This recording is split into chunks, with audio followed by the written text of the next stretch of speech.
Good morning class.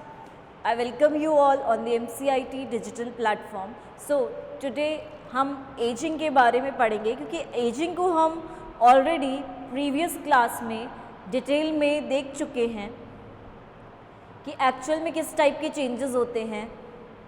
जीरोंटोलॉजी इसकी study कहा जाता है, gerontology, and progressive and regressive two type के चेंजेस होंगे। फर्स्ट प्रोग्रेसिव चेंज जो कि डेवलपमेंट को क्या कर रहा है, इंक्रीज करवा रहा है।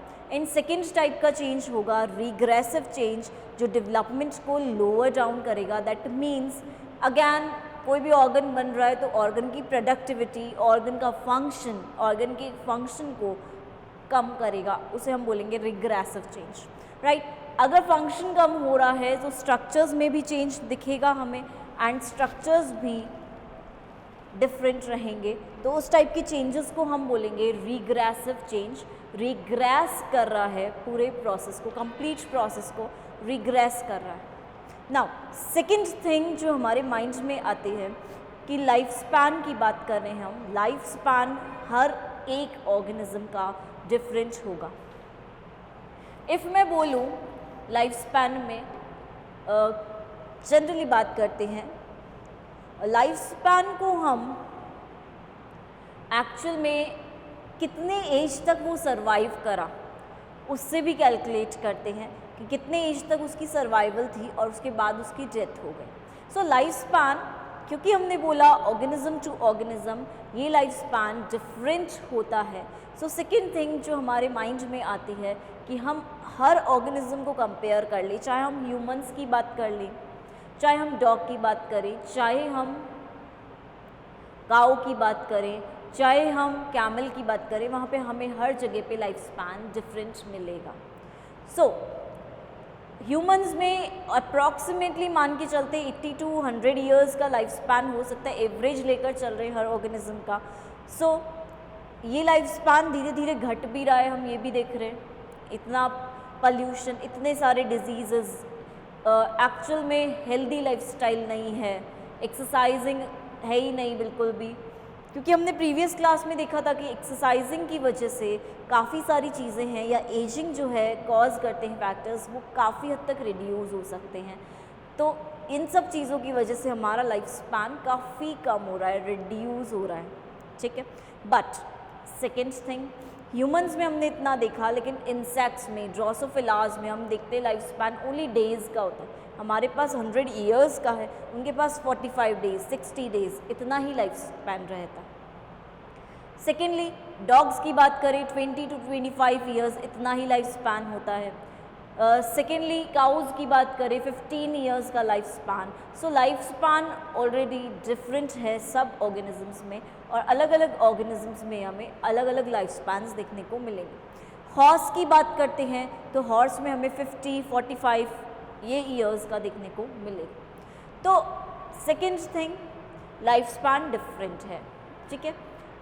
अगर मैं बोलूँ कि हर ऑर्गेनिज्म का लाइफ स्पैन डिफरेंट है, तो अगर मैं बोलूँ ह्यूमंस की बात करूँ, ह्यूमंस अगर सेम एज के हैं तो भी उनका लाइफ स्पैन डिफरेंट होगा। सेल्स की बात करूँ, सेल्स का भी लाइफ स्पैन डिफरेंट है। तो यहाँ पर लाइफ स्पैन की बात करते हैं, जीवन काल की बात करते हैं, तो जीवन काल सबका विभिन्न देखने को मिलेगा। अब बात करते हैं इफ़ेक्ट्स ऑफ एजिंग की। एजिंग के क्या प्रभाव होते हैं, तो एजिंग के प्रभाव हमें 4 लेवल पर देखने को मिलेंगे, 4 टाइप्स के प्रभाव देखने को मिलेंगे। नंबर 1 अगर मैं बात करूं, सबसे पहला है सिस्टेमिक, यानी कि सिस्टम्स में अगर कोई प्रभाव देखने को मिलेगा तो उसे हम बोलेंगे सिस्टेमिक, ठीक है, सिस्टम में हो रहा है। सेकेंड एक्स्ट्रा सेल्यूलर, सेल के बाहर अगर कुछ चेंज हो रहा है, सेल के बाहर की तरफ, कोशिका के बाहर की तरफ अगर कोई प्रभाव देखने को मिल रहा है तो उसे हम नाम दे देते हैं एक्स्ट्रा सेल्यूलर। थर्ड थिंग सब सेल्यूलर, सेल के अंदर की तरफ बहुत सारी चीज़ें होती हैं, उन सब चीज़ों में अगर कुछ चेंज देखने को मिल रहा है या उनकी वजह से कोई प्रभाव देखने को मिल रहा है तो उसे हम बोलेंगे सब सेल्यूलर इफेक्ट या चेंजेस। और लास्ट आता है हमारा मॉलिक्यूलर चेंजेस, यानी कि मॉलिक्यूल्स की वजह से अगर कोई प्रभाव देखने को मिलता है तो उसे हम बोलेंगे मॉलिक्यूलर चेंज। नाउ बात करते हैं सिस्टम की। सिस्टम में चेंज या सिस्टम पर प्रभाव पड़ना, कैसे पड़ेगा सिस्टम पर प्रभाव, इस चीज़ को हमें देखना है।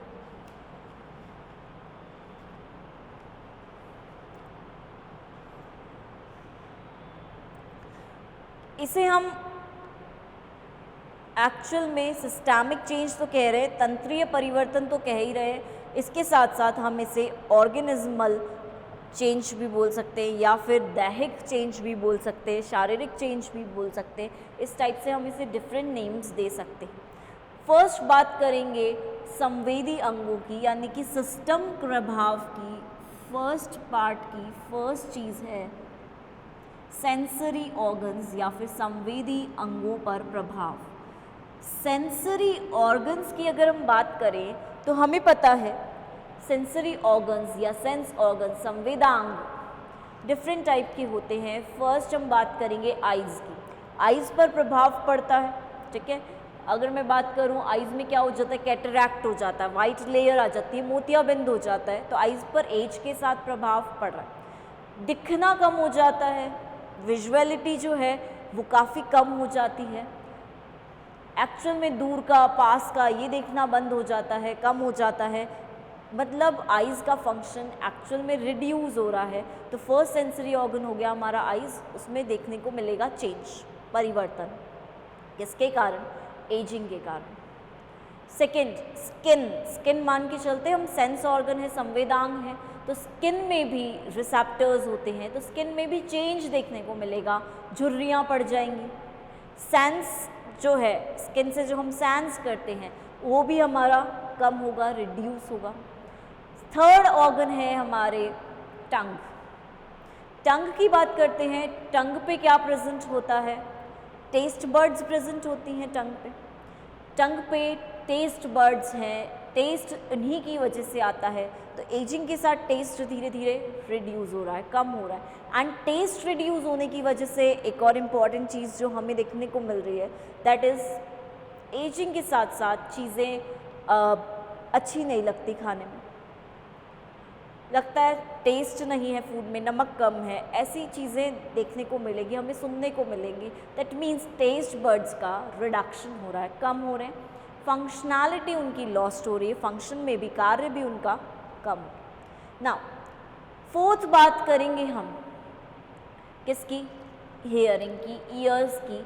हियरिंग कैपेसिटी जो है वो भी धीरे धीरे रिड्यूस होती है, स्मेल लेने की कैपेसिटी धीरे धीरे रिड्यूस होती है। तो कुछ सेंस ऑर्गन्स हैं जो काम करना कम कर देते हैं, राइट। तो फर्स्ट है सेंसरी ऑर्गन्स या संवेदांग पर प्रभाव।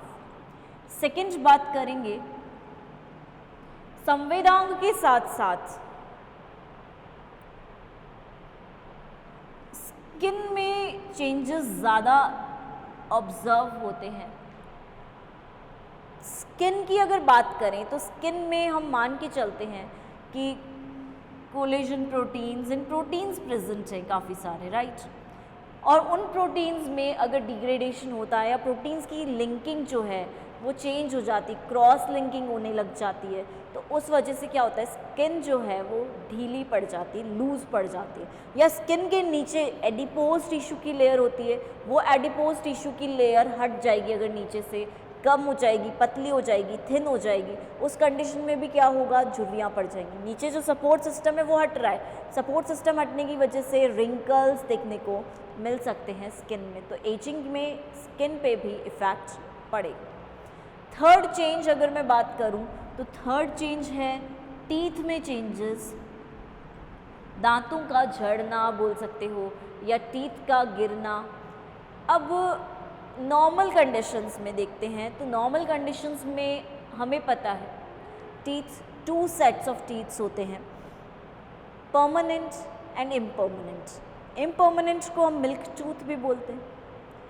परमानेंट टीथ कौन से होते हैं, एडल्ट टीथ होते हैं। नाउ अब क्वेश्चन अराइज होता है कि जब हम ऑर्गेनिजम्स, हम जैसे ऑर्गेनिजम्स 2 सेट ऑफ टीथ रखते हैं तो फर्स्ट सेट तो गिर जाएगा, मिल्क टीथ तो गिर जाएंगे, बट सेकेंड सेट परमानेंट होता है वो भी गिरने लग जाएगा एजिंग के कारण, तो ये भी इफ़ेक्ट देखने को मिलेगा। टीथ गिरने के पीछे कई रीजंस हो सकते हैं। फर्स्ट रीज़न हम बोलते हैं एजिंग तो है ही, एज की वजह से जा ही रहे हैं। सेकेंड रीज़न कुछ डिजीज़, पायरिया जैसे डिजीज़ कॉज हो सकते हैं और उनकी वजह से भी टीथ गिरना शुरू हो जाते हैं।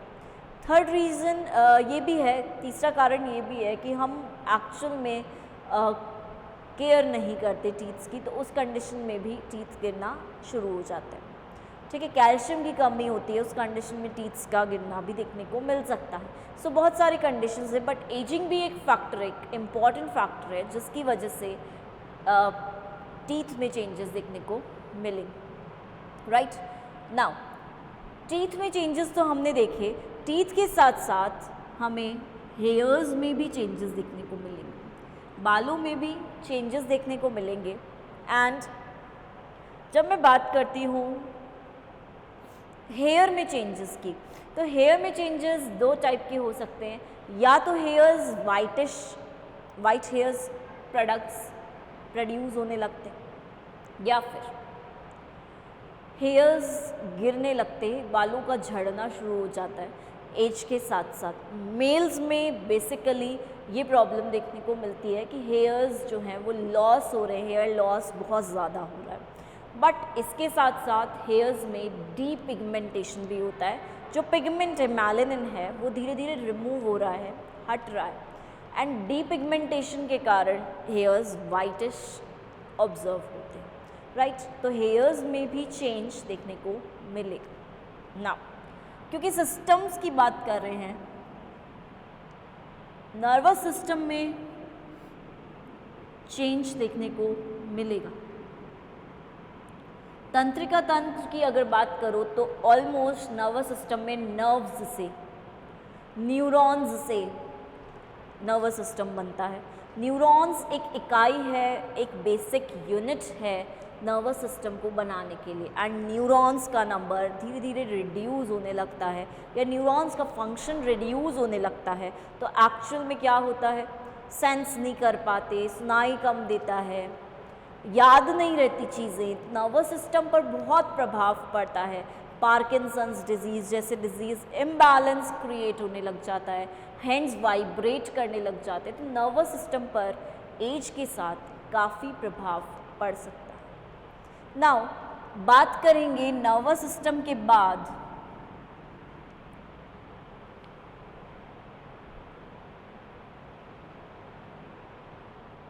डाइजेस्टिव सिस्टम की।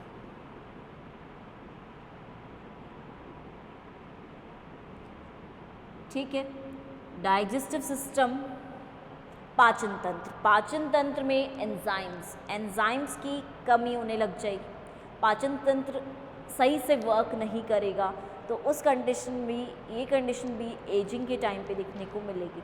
मोस्टली जो ओल्ड एज पीपल हैं वो प्रेफर करते हैं थुल्ली दलिया, एंड जितना हो सके लाइट फूड प्रेफर करने की कोशिश करते हैं, बिकॉज एसिडिटी जैसी चीज़ें ऑब्जर्व होती हैं, क्योंकि डाइजेस्टिव सिस्टम क्या हो रहा है, धीरे धीरे वीक हो रहा है, तो वो स्ट्रॉन्ग जो फूड है, बहुत ज़्यादा हेल्दी, बहुत ज़्यादा फैट वाला जो फूड है वो इतनी जल्दी डाइजेस्ट नहीं कर पाता, सो प्रॉब्लम्स देखने को मिलती है। इवन आप ये भी देखोगे कि डाइजेशन में नॉर्मली जब देखोगे तो डाइजेशन में प्रॉपर डाइजेशन नहीं होगा, बहुत धीरे होगा, स्लो रेट हो जाएगी डाइजेशन की, तो ये सारी चीज़ें भी ऑब्जर्व होंगी। नाउ क्योंकि डाइजेस्टिव सिस्टम की बात करी है, तो डाइजेस्टिव सिस्टम के साथ साथ हम रेस्पायरेटरी सिस्टम, जो हमारा श्वसन तंत्र होता है, उसकी भी बात कर लेंगे। रेस्पायरेटरी सिस्टम, जस्ट बिकॉज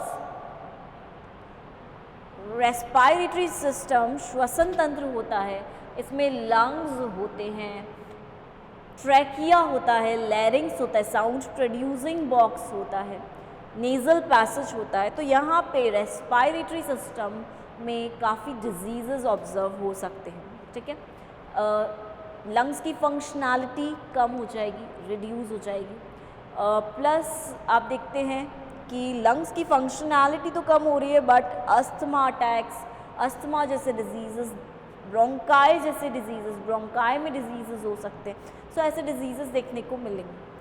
ठीक है, ब्रीदिंग में प्रॉब्लम आ रही है, रेस्पिरेटरी सिस्टम से रिलेटेड डिजीज़ हमको देखने को मिल सकते हैं एंड ओल्ड एज के साथ बढ़ते हैं। नेक्स्ट बात करेंगे हम इसी में सर्कुलेटरी सिस्टम की। सर्कुलेटरी सिस्टम है जस्ट बिकॉज सर्कुलेटरी सिस्टम है, तो सर्कुलेटरी सिस्टम हो गया हमारा परिसंचरण तंत्र, एंड परिसंचरण तंत्र की जब भी बात करते हो इसमें हार्ट आता है, ब्लड वेसल्स आती है, रक्त वाहिनियाँ आती हैं। तो इस कंडीशन में जहाँ पे हार्ट है, ब्लड वेसल्स है, रक्त वाहिनियाँ हैं, इस कंडीशन में क्या देखो, एक सीधी सी चीज़, एक सिंपल सी चीज़ देखने को मिलेगी। हार्ट है जस्ट बिकॉज हार्ट है, ब्लड वेसल्स हैं, तो क्या होता है, कोलेस्ट्रॉल इनटेक होता है। कोलेस्ट्रॉल अगर ज़्यादा मात्रा में, ज़्यादा अमाउंट में लिया जाए, ग्रहण किया जाए, तो उस कंडीशन में क्या होता है, जो आर्टरीज़ हैं, आर्टरीज़ की जो वॉल है उसके अंदर की तरफ कोलेस्ट्रॉल डिपॉजिट होने लग जाता है। ठीक है, या फिर हम बोल सकते हैं लिपिड का डिपॉजिशन होने लग जाएगा, राइट। एंड जब लिपिड का डिपॉजिशन होने लगेगा तो उस कंडीशन को एक नाम दिया जाता है एथेरोस्क्लेरोसिस। ठीक है, लिपिड का डिपॉजिशन हो रहा है एंड लिपिड के डिपॉजिशन में एक कंडीशन आती है एथेरोस्क्लेरोसिस।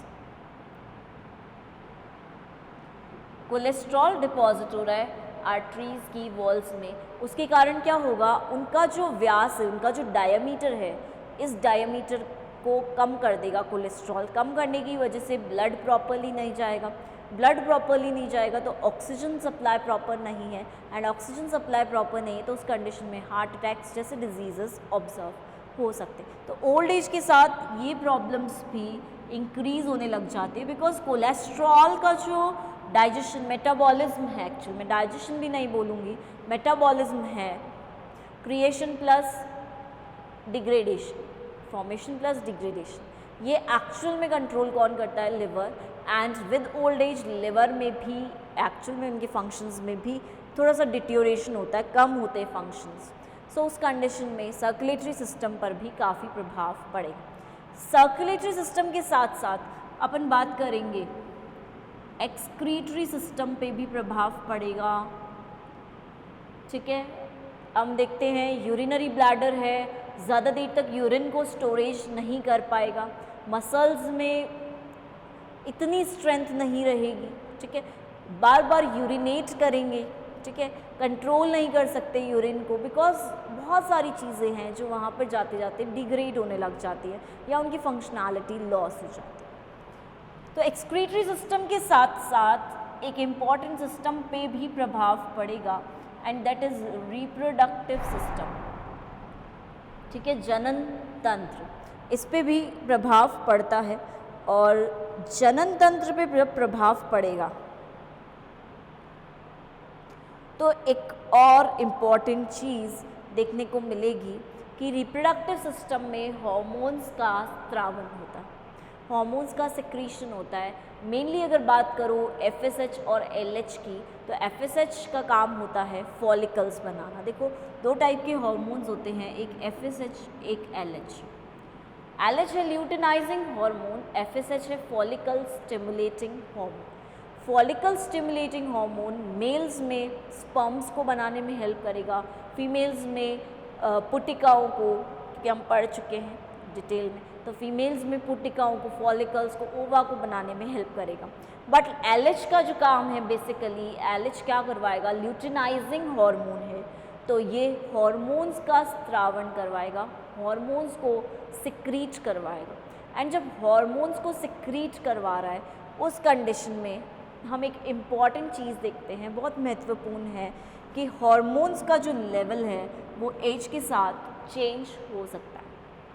मेनली अगर फीमेल्स की बात करें तो फीमेल्स में एस्ट्रोजन का लेवल धीरे धीरे कम होने लगता है। ठीक है, एक एज के बाद जो फीमेल्स हैं वो प्रेगनेंसी को नहीं एक्चुअल में सपोर्ट नहीं करती प्रेगनेंसी, या फिर मेनोपॉज की कंडीशन देखने को मिलेगी फीमेल्स में। सो हार्मोन्स का ही है सब कुछ, हार्मोन्स का लेवल इफ कम होगा तो बहुत सारे कॉम्प्लिकेशंस देखने को मिल सकते हैं। मेनोपॉज की कंडीशन में कैल्शियम लेवल्स भी डिक्रीज होते हैं, राइट। तो सिंपल सी बात है, रिप्रोडक्टिव सिस्टम पर भी प्रभाव पड़ेगा। इसके साथ साथ एक प्रभाव और पड़ता है बोन्स पे प्रभाव, यानी कि ऑस्टियोलॉजी पर। बोन्स की स्टडी को ही हम ऑस्टियोलॉजी बोलते हैं, तो बोन्स पर भी प्रभाव पड़ता है। बोन्स पर जो प्रभाव पड़ता है वो प्रभाव कैसा होगा बोन्स में, क्योंकि हमने बोला कैल्शियम की कमी होगी तो बोन्स में क्या बनने लग जाएंगे, पोर्स बनने लग जाएंगे। तो उसी कंडीशन को हम नाम देंगे ऑस्टियोपोरोसिस, ठीक है। बोन्स में छिद्र का बनना, और बोन्स में छिद्र बनेंगे तो बोन्स कैसी हो जाएगी, बिल्कुल वीक हो जाएगी। बोन्स वीक होंगी तो इजीली क्रैक, इजीली टूटने लगेंगी। इफ़ ओल्ड एज पर्सन हल्का सा स्लिप भी होगा तो भी उसकी बोन्स क्रैक हो जाएंगी, फ्रैक्चर्स देखने को मिलेंगे। तो उस कंडीशन को हम बोल रहे हैं कि बोन्स में भी वीकनेस आ रही है, पोर्स बन रहे हैं, पोरोसिस हो रहा है, छिद्रों का निर्माण हो रहा है। लास्टली बात करेंगे इम्यूनिटी की। तो आप सबको पता है ओल्ड एज के साथ इम्यूनिटी भी कम होने लग जाती है, यानी कि रोग प्रतिरोधक क्षमता काफ़ी कम हो जाती है। रोग प्रतिरोधक क्षमता कम होगी तो बॉडी फाइट नहीं कर पाएगी इन्फेक्शंस के साथ, और बॉडी वीक ऑलरेडी है तो उस कंडीशन में डिजीज़ की जो नंबर है, संख्या है, वो बहुत ज़्यादा बढ़ जाएगी। तो डिजीज़ का नंबर धीरे धीरे बढ़ने लगेगा, इंक्रीज़ होने लगेगा, राइट। ये सारे हैं सिस्टमिक चेंज की सिस्टम्स में कैसे परिवर्तन हो रहा है और उसी की वजह से कैसे चेंजेस देखने को मिल रहे हैं। नाउ सेकंड बात करेंगे हम एक्स्ट्रा सेल्यूलर परिवर्तन, बाह्य कोशिकीय परिवर्तन। क्योंकि आपको पता है कोशिकाएं ऐसे उपस्थित हैं, तो कोशिकाओं के बाहर भी फ्लूइड उपस्थित होता है, उसे हम बोलते हैं बाह्य कोशिकीय द्रव्य, ठीक है। या फिर आप इसको नाम दे देते हो ECF, एक्स्ट्रा सेल्यूलर फ्लूइड या एक्स्ट्रा सेल्यूलर द्रव्य, बाह्य कोशिकीय द्रव्य। कोशिकाओं के बाहर द्रव्य उपस्थित है, तो इस द्रव्य में भी काफ़ी सारे परिवर्तन होते हैं, राइट। बहुत सारे चेंजेस होते हैं। चेंजेस इन द सेंस कि वहाँ पर आयंस प्रेजेंट हैं, तो उन आयंस की मात्रा में कमी आने लगती है, या बहुत सारी चीज़ें हैं जो चेंज होने लगती हैं, और उन चेंजेस को हम एजिंग से लिंक कर सकते हैं कि एज के साथ इन आयंस की मात्रा जो है वो कम होने लगेगी।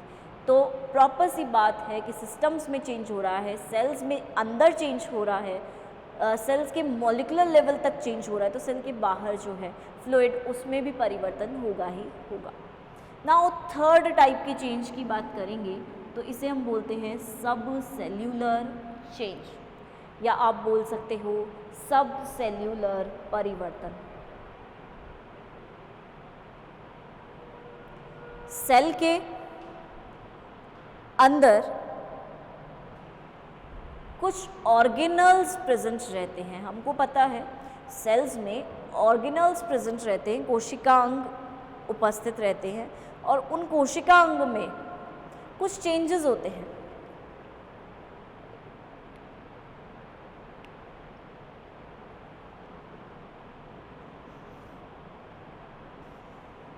क्योंकि एक नॉर्मल सा माइंडसेट है, सब सेल्यूलर का मतलब है सेल के अंदर के चेंजेस। हाँ, तो एक नॉर्मल सा माइंडसेट ये है हमारा कि एजिंग के साथ हर चीज़ कम होगी, ठीक है। फॉर्मेशन होगा ही नहीं, तो फॉर्मेशन नहीं होगा तो चीज़ें कम होनी ही होनी हैं। उस कंडीशन में क्या होता है वो देखते हैं। सबसे पहले चेंज जो आएगा वो आएगा प्लाज्मा मेम्ब्रेन में, ठीक है। प्लाज्मा मेम्ब्रेन सेल के बाहर होती, cell membrane, plasma membrane. Plasma membrane का जब हम स्ट्रक्चर देखते हैं फ्लूइड मोज़ैक मॉडल के अकॉर्डिंग, ठीक है, तो स्ट्रक्चर में हम देखेंगे लिपिड्स प्रेजेंट होते हैं, लिपिड की बाइलेयर प्रेजेंट होती है, उपस्थित होती है। देखोगे कुछ स्ट्रक्चर आपको दिखेगा ऐसा,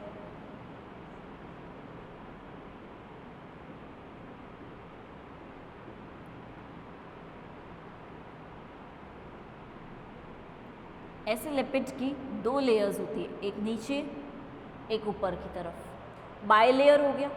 अब लिपिड की लेयर से ही बाहर की तरफ भी कुछ प्रोटीन्स रहेंगे, कुछ प्रोटीन्स बीच में से भी आते हुए रहेंगे, ठीक है, बीच बीच में भी कुछ प्रोटीन्स पाए जाएंगे।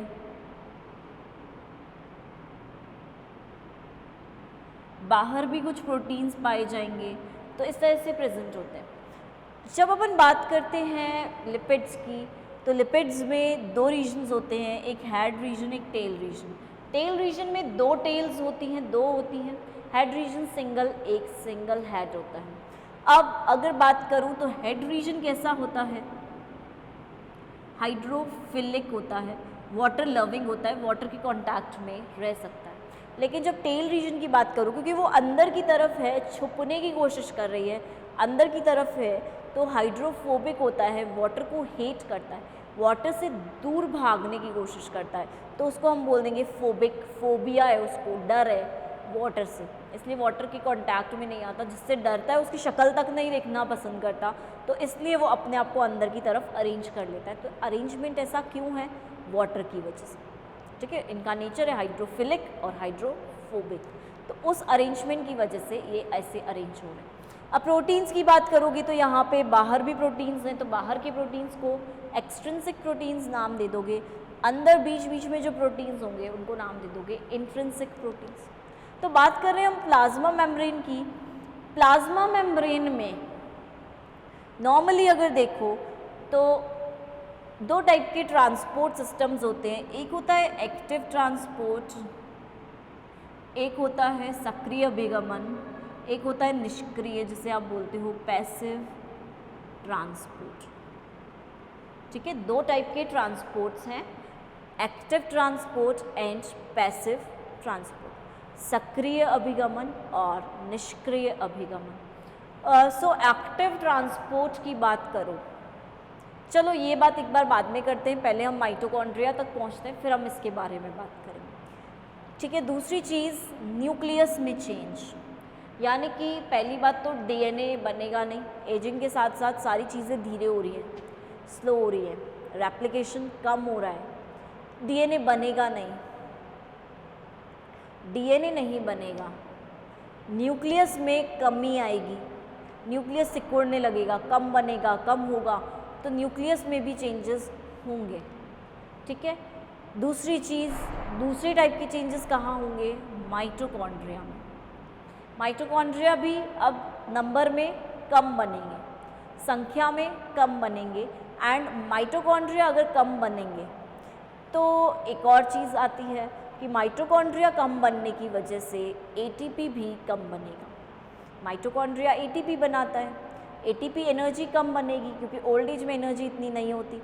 ओल्ड एज में एनर्जी कम क्यों होती है, बिकॉज माइटोकॉन्ड्रिया का नंबर कम हो रहा है। माइटोकॉन्ड्रिया की संख्या कम क्यों हो रही है, क्योंकि एज है, एज के साथ सेल्स में इतना डिविजन देखने को नहीं मिलता। सो सिंपल सी चीज़, माइटोकॉन्ड्रिया का नंबर रिड्यूस हो रहा है, कम हो रहा है, ठीक है, संख्या कम हो रही है, एटीपी भी कम हो रहा है। अब देखो एटीपी का क्या लिंक है यहाँ से, एटीपी का यहाँ से ये लिंक है कि एक्टिव ट्रांसपोर्ट, क्योंकि आपको पता है क्या होता है, हमेशा लो कंसंट्रेशन, निम्न सांद्रता से उच्च सांद्रता की तरफ लेकर जाएगा अगर मटेरियल्स को, तो क्या कहलाएगा, एक्टिव, सक्रिय है। सक्रिय क्यों है, एटीपी की उपस्थिति में, क्योंकि निम्न सांद्रता से उच्च सांद्रता में बिना एनर्जी के जा ही नहीं सकता, लो कंसंट्रेशन से हाई कंसंट्रेशन में बिना एनर्जी यूज़ हुए जा नहीं सकता। यूज़ कौन करेगा एनर्जी, एटीपी, एनर्जी का सोर्स है। तो इस कंडीशन में जब एटीपी कम बन रहा है तो एक्टिव ट्रांसपोर्ट डायरेक्टली अफेक्ट हो रहा है, एक्टिव ट्रांसपोर्ट नहीं हो पाएगा बिकॉज एटीपी की मात्रा में काफ़ी कमी है। पैसिव ट्रांसपोर्ट पर इतना फर्क नहीं पड़ेगा, क्योंकि पैसिव को आप निष्क्रिय अभिगमन बोलते हो, और निष्क्रिय अभिगमन आपको सबको पता है हमेशा मोस्ट प्रोबेबली उच्च सांद्रता से निम्न सांद्रता की तरफ जाता है, हाई कंसंट्रेशन से लो कंसंट्रेशन की तरफ जाता है, और हाई से लो तो नॉर्मल बिहेवियर है उसका, वहाँ उसे एनर्जी की ज़रूरत ही नहीं है, वहाँ उसे ऊर्जा नहीं चाहिए, ऊर्जा की आवश्यकता भी नहीं है। एंड इस कंडीशन में अफेक्ट कौन होगा? Active transport